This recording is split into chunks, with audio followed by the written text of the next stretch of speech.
Hello again, everyone. Welcome to another edition of Odyssey House Journals, one of the most watched and listened to podcasts dealing with addiction and recovery. I'm Randall Carlisle. My co-host is Rachel Santizo. Good morning. Our guest today is Trevor Peterson. Welcome all. Welcome. We record these bright and early in the morning, so we're all bright-eyed and bushy-tailed. Absolutely right? ready to go. Trevor, are you? I'm ready. You're ready. Okay. Best time of the day. This is, this might be, we're going to talk a little about stigma after we get into Trevor's story, stigma on stuff like tattoos. And so it might be a good one for you to tune in to watch as opposed to just listen on a podcast platform. You can do that by Googling Odyssey House Journals, and it'll take you right to our YouTube TV channel, and Yes. It'll list it, and just look for the podcast dealing with Trevor Peterson. So anyway, welcome everyone. Trevor, I've known you for now a whole bunch of years because you've been around Odyssey House. You're an Odyssey House grad. How long from start till now have you been associated with Odyssey House? Oh, probably, well, just over 5 years. So June of 2018 is when I went to Odyssey House. And since then, stayed connected, and I mean, it's my family. What was your drug of choice that got you in trouble? So for a lot of years, it was meth, and it was just constantly meth, and then later it turned to pills and then heroin, and then meth and heroin always together. Okay. So, yeah. And did you have to come into Odyssey, or did you choose to?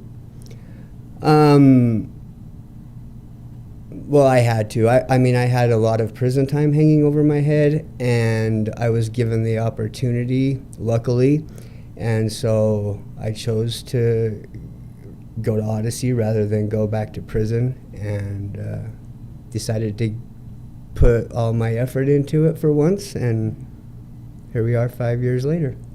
There are those who would say that Odyssey is like going to prison, who would be critical.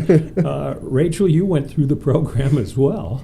I did. I think when you go through Odyssey, that's what it feels like, right? Because you don't have, you're sharing rooms with people. They're telling you what to do. But the whole time, it's actually giving you the structure and the support and safety that you actually need. You just don't realize it for a little bit. And so that's why I think it can be similar to that. I've heard a lot of people say the ones who succeed are the people who just say, okay, these rules are stupid. I don't want to live by them, but my past life rules that I've lived by haven't worked, so I'll just do what you're saying, and then it begins to work. Would you agree with that or not? I mean, when they told you, Yeah. you can only have, what, 1 cup of coffee, or you can't do this, or you can't do that, or you have to get up now, that kind of, was that hard at first? Yes and no. I mean, I was used to a lot of structure, but at the same time, I feel like I needed the structure the Odyssey House provided. Like, you couldn't just give me some 90-day program that didn't have a lot of structure, because I probably would have just been out the door. However, I hated it when I first got there. It was very chaotic, and I almost left. Glad I didn't. But at some point, I think you say to yourself, like, the way that I'm doing things, the way that I've done things my whole life isn't working, so I'm either going to do this and give it a shot, or I'm not, and you choose to stay and go through, treatment and work on yourself and try to make the best of it. The two words that come to mind to me are surrender and acceptance. Is that, Absolutely. and, Yeah. and the people who fail don't seem to ever surrender. It's, Yeah, they're not ready.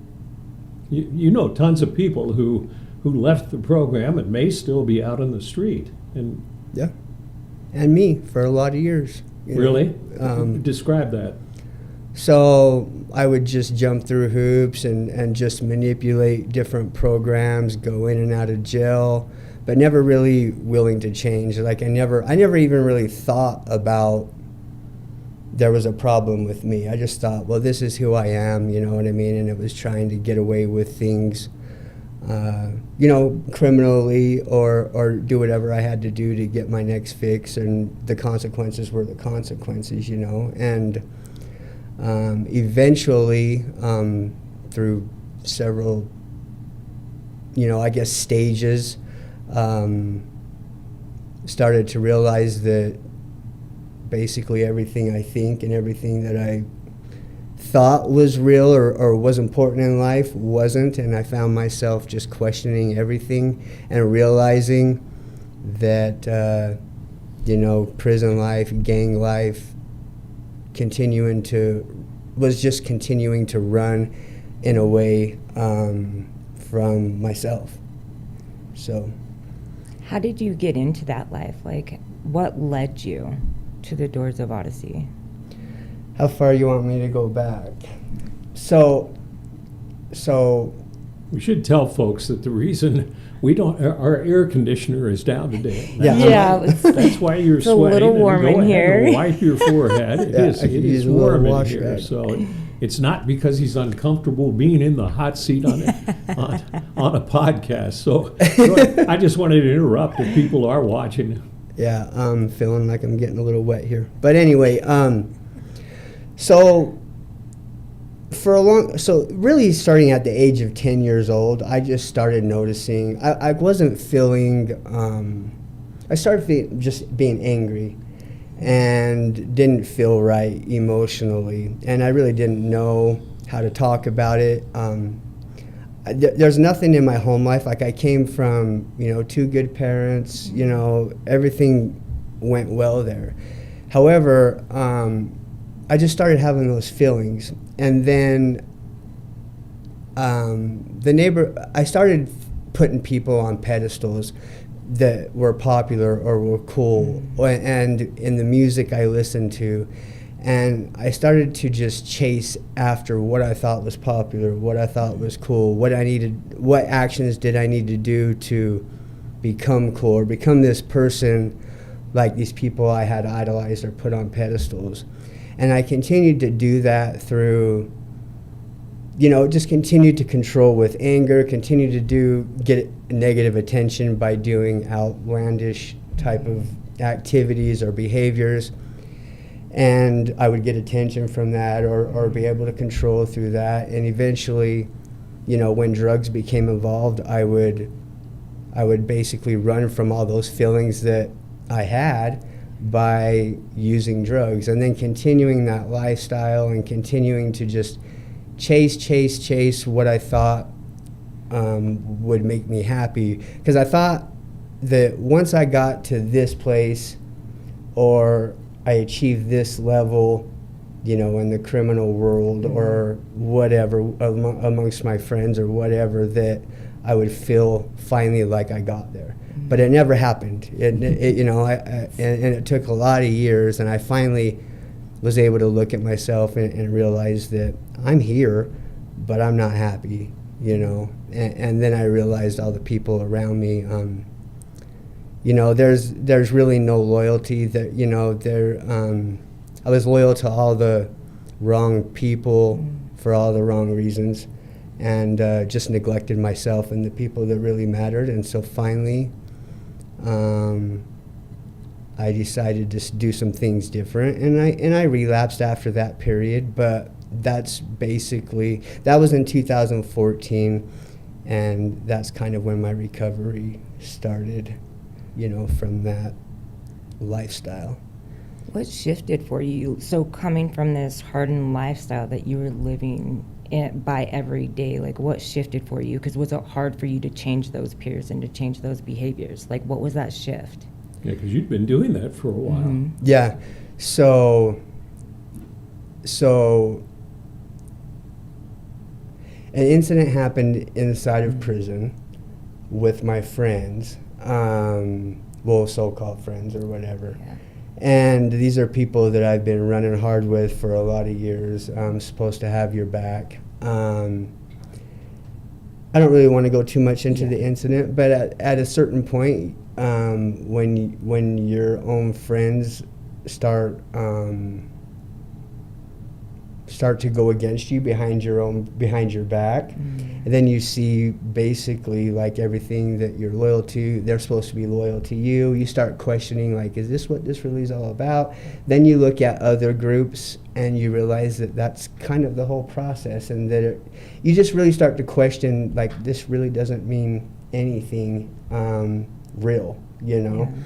And this only matters here in this setting, inside of prison. And so, and I mean, that's not the only incident, but it was that final one that I realized, like, I need to do something different. Like, I don't really care about being associated with these people anymore. And so that's when I took steps to disassociate myself from people. And I had a long time, I didn't have a long time. I had about 8 months to sit in a cell by myself and, you know, just use that time to really sit and think about what I wanted to do when I got out. And that was what I did. And so I got out. I went into school at Salt Lake Community College for social work. I only went to like one semester, but I started volunteering at VOA because while I was in that cell, I figured, you know, what really do I have to offer, you know, out there other than what I've been through and what I know. And so I started volunteering there. I eventually got a job there and eventually relapsed while I was working there as well, you know. But I learned from that, went back to prison, you know, and then I went to a halfway house. I was clean out of the halfway house, and then, you know, you read what I wrote on Facebook, so I can tell that story real quick if you want. While I was in the halfway house, I had a social worker that basically came to visit me and was in charge of, like, getting you housing or just kind of like being there for you as you transition out of the halfway house. And so I took her up on that. She got me into an apartment. And, you know, once that happened, I slowly, you know, relapsed, and I was going pretty hard and trying to hold everything together, working and do parole and whatever. And she had come to see me, and she knew I was using, and she could tell, and she wanted me to go to detox, and I told her no. Told her I would get clean by myself. And so that night, I don't even really remember what was going on, but I overdosed in my car out in front of my apartment building. So what happened was I woke up to obviously police and fire and whatever, but what happened was a security guard had noticed me slumped over in my car and needles still hanging out of my arm. And so, you know, they woke me up, got me out of the car, had a pocket full of meth, pocket full of heroin, you know, the whole 9 yards. And, you know, I was on parole. I thought I was going to be going back for, you know, another possession with intent charge, you know. Sure. My PO was really tired of me at this point and was recommending that I just do the rest of my time, like not do another parole, because they were tired of me. So I went to jail and just kind of depressed, sick, you know, from withdrawal and whatever. And that social worker came to see me, and she said, would you be willing to do treatment if I can get you in treatment? And I said, yeah, but there's no way you're going to be able to get my PO to let me do that. You know, there's no way. And she's like, well, all I can do is ask, and I'll try my best. So anyway, I didn't expect her to see her again or anything like that, but eventually they called my name to go back to prison, sitting in the holding cell waiting to go back to prison. And the COO said my name, and he said, who's Trevor Peterson? And I said, that's me. And he said, today's your lucky day. He's all, you're staying here. He's all, your PO is letting you go to Odyssey House. Wow. So, I love that. So, you know, that was the beginning. You know, they dressed me back into jail, And then a few days later, that social worker picked me up, and I had to promise to be at admissions at 9 a.m. in the morning, and you know, I showed up. Didn't get high in between. I showed up, and you know, the rest is kind of history. And you're still showing up. Yeah. Still showing up. You are such a wonderful man, so I'm excited to transition to that portion of your life. I want to touch base on what Randall said, the stigmas. Like, I love that you're fully tattooed and that you're sitting here and you're like, this is what I've done and this is who I am. And since you're bringing that Yeah. up, can you turn your head around for the people who are watching so they can see there's tattoos all Everywhere. over the top of his head, okay, It's like and down his neck, beauty show. and down his arms. Yeah. So go ahead with your Yeah, question. good job. Has that affected you in trying to transition and change your life around? I mean, do people meet you and go, geez? Yeah. I mean, definitely sometimes you can tell people will either like smile and like treat you well because of it, or, you know, they're just like standoffish. But it's usually like in places like at the store or in different towns or places where you're not regularly, you know, people don't know you, because where I'm at all the time, people know me, you know what I mean? Yeah. And so it's not ever an issue. But I'll hear some things from my friends, like the first time I met you, I thought, this dude's lost, you know what I mean? And so they will tell me what they originally thought. But as far as, to answer your question, as far as like, has it held me back as far as changing my life? I don't think so at all. Like, I think that I've been given every opportunity that I've ever sought, and nothing has really been denied me. I mean, I'm sure there are some, you know, vocations or some careers or whatever, because of my record or because of the way that I look, that they probably wouldn't hire me, but I haven't experienced that yet. So. TV anchorman. Yeah, He says- yeah, yeah, right. I'm glad to hear Turn that, to for the sure. side and be like, oh, wow. And our point of bringing this up is because Trevor is really a good guy. And I must admit, the first time I met you, I thought, whoa. Yeah. You know, I guess, honestly, I was a little fearful at first because I just didn't understand anything. But the point is to not judge. Now, Rachel, you have... Yeah, I have a lot of tattoos You have too. all up on one arm. My legs, my back. Yeah, and that really doesn't mean anything anymore. But I think older people, and I'm certainly in that category, probably initially judge someone by seeing something like that. And Right. it's just built on old fears, I guess. Yeah, when I Because first, when I was growing up, I think only like bad people had tattoos or something. But that was way back in the, 50s and 60s, because I go back that far. yeah, And like you, Rachel, you've worked giving back at where? At Odyssey, at USARA, at Fit to Recover.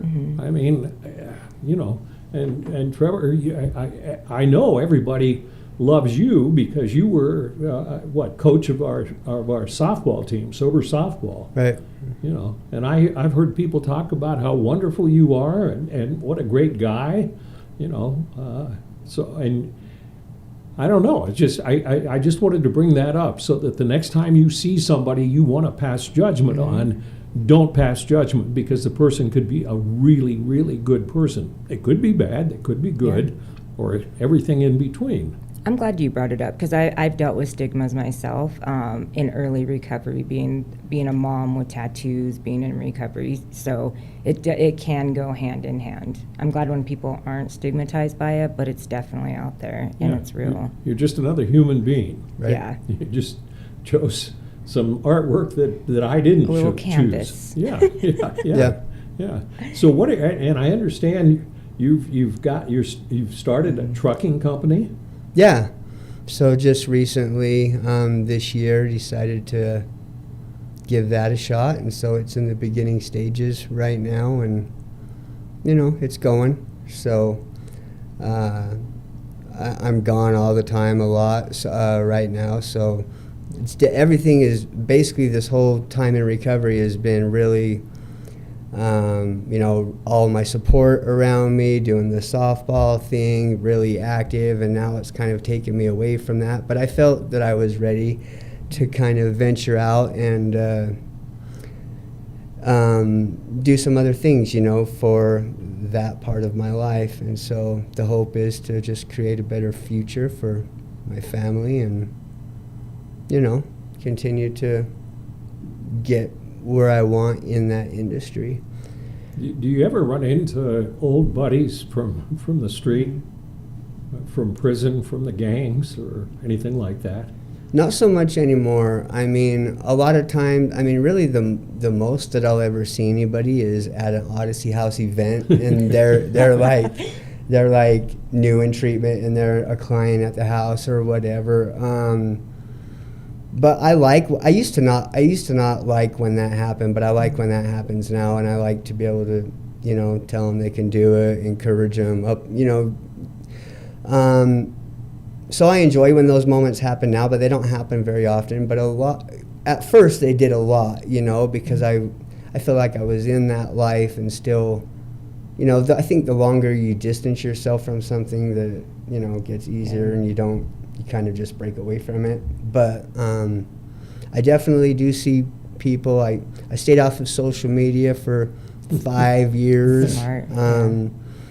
You know, but you know, I do run into people, you know, sometimes and say, hey, how you doing?